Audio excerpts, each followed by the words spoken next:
Hi everyone, welcome to our channel. నేను మీ anchor Saritha. ఈరోజు మనతో పాటు సీనియర్ జర్నలిస్ట్ దాము బాలాజీ గారు ఉన్నారు. ఆయనతో మాట్లాడతాం. నమస్తే సార్.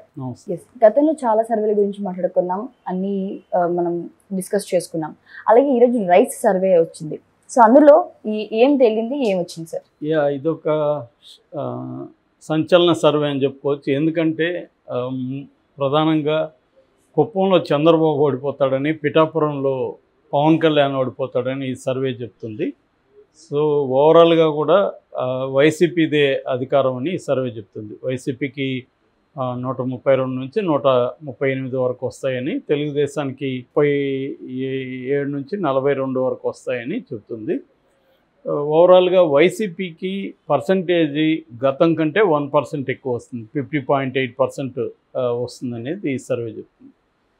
సో అంటే ఈ సర్వే ప్రత్యేకంగా ఏంటంటే, ఇంతకుముందు సర్వేలు ఏవి కూడా కొంతమంది ప్రముఖుల మీద గట్టిగా చేయలేదు ఎవరెవరు వస్తారని. ఇప్పుడు ఇది చెప్పింది. సో ఇందులో తెలుగుదేశానికి లేదా కూటమికి షాకింగ్గా ఉంటుంది ఈ సర్వే చెప్పింది.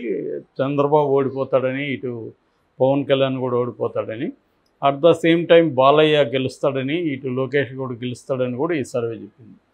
అయితే ఓవరాల్గా ఇప్పుడు అనేక సర్వేలు వచ్చినప్పుడు కొంత చంద్రబాబుకి మెజారిటీ తగ్గచ్చు కానీ గెలుస్తాడనే ఎక్కువ సర్వేలు చెప్తున్నాయి. ఈవెన్ గ్రౌండ్ రిపోర్ట్ చూసుకున్నప్పుడు కూడా చంద్రబాబు మరీ ఓడిపోయే పరిస్థితి అయితే ఉండకపోవచ్చు, కాకపోతే మెజారిటీ తగ్గుతుంది. బాలయ్యకే నిజానికి టఫ్ సిచ్యువేషన్ ఉంది అక్కడ. ఎందుకంటే కాన్సెక్యూటివ్గా 2 సార్లు ఆయన గెలిచాడు, 2 సార్లు కూడా ప్రజలకు అందుబాటులో లేడని విమర్శ ఉంది. అందుకని జగన్ ఈసారి అక్కడ దీపిక అనే ఒక మహిళను దించాడు. సో కొద్దిగా టఫ్గానే ఉంది అనేది చెప్తున్నారు. అట్లాగే పరిపూర్ణానంద స్వామి అక్కడ రెబల్గా తయారై హిందూపురం నుంచి ఎంపీగా కంటెస్ట్ చేస్తానని చెప్తున్నాడు. ఆయన బాలయ్యను ఓడించడం నా ధ్యేయం అని కూడా ఆయన అనౌన్స్ చేశారు. ఆ రకంగా కొంత బాలయ్యకి ఇబ్బంది ఉంది. అట్లాగే పిఠాపురంలో కూడా ఖచ్చితంగా పవన్ కళ్యాణ్కి ఛాలెంజ్ అయితే ఉంది. ఎందుకంటే అంత ఈజీ అయితే కాదు. ఆయన కంప్లీట్గా టీడీపీ వర్మ మీద డిపెండ్ అయినట్టు కనబడుతుంది. మరి వర్మకి ఏమాత్రం కంట్రోల్ ఉంది? ఎందుకంటే వర్మకి జనసేన కార్యకర్తలకి లేకపోతే లోకల్ లీడర్లకి మధ్య కెమిస్ట్ అనేది ఇప్పటివరకు కుదరట్లేదు, గొడవలు పడుతూనే ఉన్నారు. అట్లాగే పవన్ కళ్యాణ్ మీద కూడా అక్కడ లోకల్ కేడర్కి అసంతృప్తి ఉందని చెప్తున్నారు. ఈ ఫ్యాక్టర్స్ అయితే పవన్ కళ్యాణ్కి ఇబ్బంది. At the same time Pawan కళ్యాణ్కి ప్లస్ పాయింట్లు కూడా అక్కడ ఉన్నాయి. ఎందుకంటే జబర్దస్త్ నుంచి ఈ బ్యాచ్ అంతా వీళ్ళు అక్కడ కూర్చున్నారు, అక్కడ చేస్తున్నారు. సో రెండోది పవన్ కళ్యాణ్ 2 సార్లు అంటే ఒకసారి ఓడిపోయాడు, అంతకుముందు నిలబడలేదు. సో ఈసారి గెలిపిద్దామన్న అభిప్రాయం ముఖ్యంగా కాపు యువతలో బలంగా ఉందని చెప్తున్నారు. ఏదేమైనా అంత ఈజీ అయితే కాదు. ఎందుకంటే వైసీపీ అక్కడ మోహరించింది అన్ని వైపుల నుంచి. మండలానికి ఒక సీనియర్ నాయకుడిని పెట్టింది.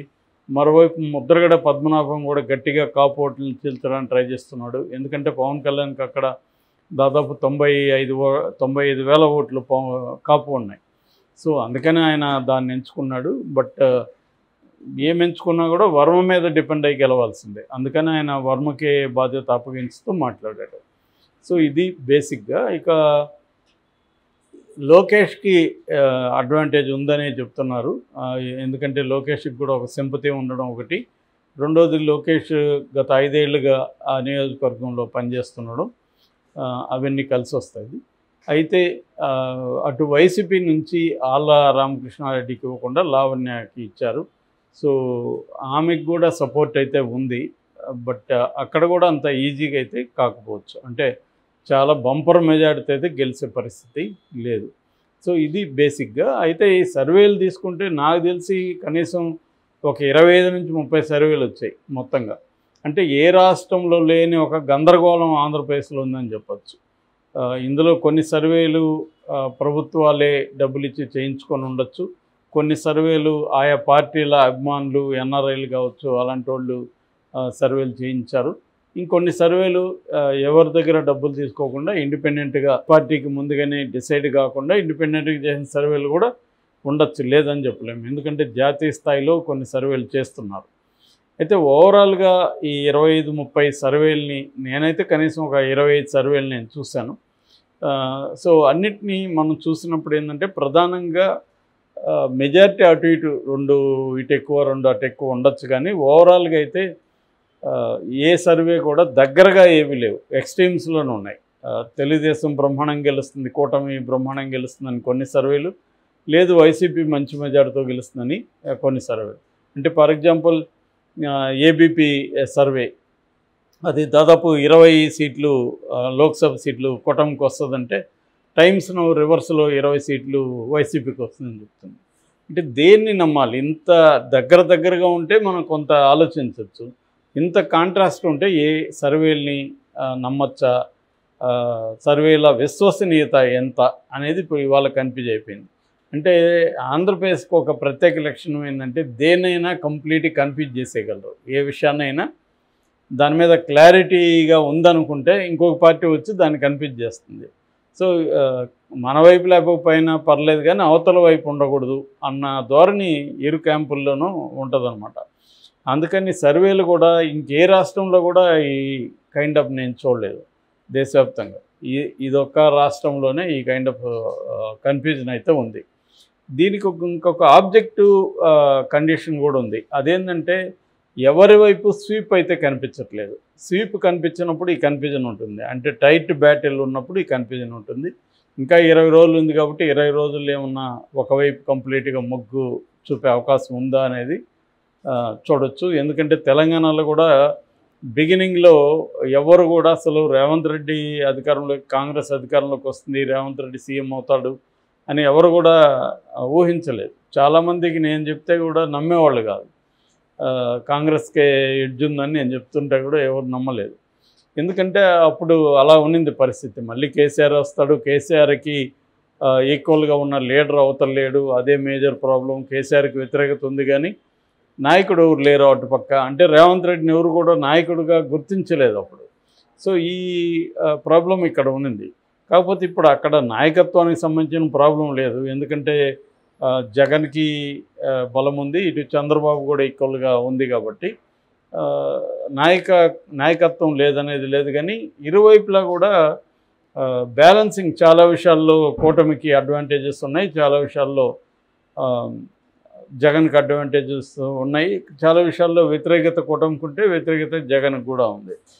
అందువల్ల కరెక్ట్గా 10 మందిని కలిస్తే 10 మంది లేదా మెజారిటీ 8 మంది ఒక పార్టీ వస్తుందని చెప్పట్లేదు.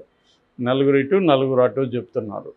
సో ఈ కన్ఫ్యూజన్ వల్ల కూడా ఈ సర్వేలన్నీ కన్ఫ్యూజన్గా ఉండే అవకాశం ఉంది. దీన్నే మామూలుగా సెపాలజిస్టులు నైట్ మేర్ అంటారు అన్నమాట. అంటే ఎలక్షన్ టైంలో ఈ సర్వేలు చేసే వాళ్ళకి నైట్ మేర్ ఇటువంటి సిచ్యువేషన్. మనకు లాస్ట్ టైం కూడా ఇదే కనబడింది. లాస్ట్ టైం అసలు వేవ్ ఉందని, జగన్ వైపు ఏముందని ఎవరు కూడా అనుకోలేదు. మళ్ళీ చంద్రబాబు వస్తాడని వీళ్ళు కాన్ఫిడెంట్గా ఉన్నారు. మేము పాదయాత్రలు చేసాము, ఇవన్నీ చేసాం కాబట్టి మేము వస్తామని వాళ్ళు ఉన్నారు. కానీ ఇంత స్వీప్ ఉంటుందని ఎవరు ఊహించలేదు. సో ఇప్పుడు కూడా అదే పరిస్థితి ఉంది అన్నమాట. అందువల్ల ఇప్పటికిప్పుడైతే ఏ సర్వేని కూడా 100% నమ్మి చెప్పే పరిస్థితి లేదు. కానీ తెలుగుదేశం వాళ్ళేమో సర్వేలన్నీ మా వైపే అని వాళ్ళు టైటిల్ పెట్టుకొని వేస్తున్నారు. వైసీపీ వాళ్ళు కూడా అన్ని సర్వేలు మా వైపు అని వీళ్ళు కూడా పెట్టుకుంటున్నారు. అలా పెట్టుకునే పరిస్థితి అయితే ఉంది. అన్ని సర్వేలు అని చెప్పలేం కానీ వాళ్ళకి నచ్చినట్టుగా వాళ్ళు అన్ని సర్వేలు అనేసి వాళ్ళకు లిస్ట్ ఇస్తారు, వీళ్ళకి లిస్ట్ ఇస్తారు. అలా లిస్టులతో సర్వేలతో గందరగోళాన్ని క్రియేట్ చేస్తున్నారు. కానీ మామూలు జనాల్ని సర్వేలు ఏమంటే ఇప్పుడు మనమే చాలా 25 అంటే మనం అది పనిగా చూసాం. మామూలు జనాలకి అంత ఉండదు కదా. వాళ్ళ మైండ్లో 4-5 సర్వేలు ఉంటాయి. ఆ 4-5 సర్వేలు కూడా కన్ఫ్యూజింగ్ ఉన్నాయరా అన్న ఫీలింగ్ అయితే వాళ్ళకి జనాలకి వెళ్ళిపోయింది. ఏ సర్వే కూడా నిక్కచ్చిగా లేదు, అన్నీ కూడా కన్ఫ్యూజ్ చేస్తున్నాయని. సో ఇక్కడ ఏంటంటే silent voters and active voters కూడా ఉంటారు. సర్వేల్లో యాక్టివ్ ఓటర్సే పాల్గొంటుంటారు. సైలెంట్ ఓటర్స్ సర్వేలకి రారు, వచ్చిన వాళ్ళ అభిప్రాయం తెలియదు, చెప్పరు వాళ్ళు. ఒక్కోసారి ఏంటంటే తెలుగుదేశం వాడు అడిగాడండి మనల్ని ఎవరు గెలుస్తారంటే మనం వాడు హర్ట్ అవుతాడేమనుకుని తెలుగుదేశం అయిపోయి ఉంది సార్ ఎడ్జ్ అంటాం. వైసీపీ వాడు అడిగితే వైసీపీ అయిపోయి ఎడ్జ్ ఉంది అన్నాం. సో ఇక్కడ మన ఒకటి అభిప్రాయమే 2 రకాలుగా వెళ్ళిపోతుంది అనమాట, అడిగే వాళ్ళని బట్టి ఎందుకు హర్ట్ అవుతారేమని. సో ఇలాంటి సిచ్యువేషన్లో ఈ రైస్ సర్వేని కూడా మనం 100% కాన్ఫిడెంట్గా చెప్పలేము. బట్ తెలుగుదేశంలో ఇటు చంద్రబాబు ఇటు పవన్ కళ్యాణ్ ఓడిపోతాడు అని గట్టిగా చెప్తుంది. మరి కానీ వీళ్ళ నిజమవుతుందా లేదనేది మనం చూడాలి.